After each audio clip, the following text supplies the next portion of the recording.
Ma? Oo? Ampun po ba ako? Ha?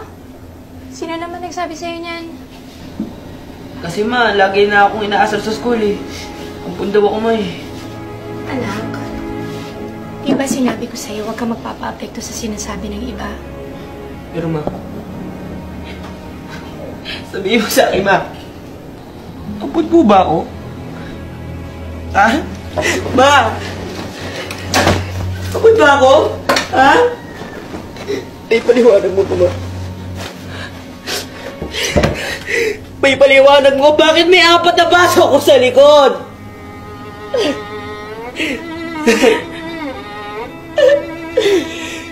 Matagal na namin itinago ito sa'yo, anak. Pero sa palagay ko pa na pinagmalaman mo.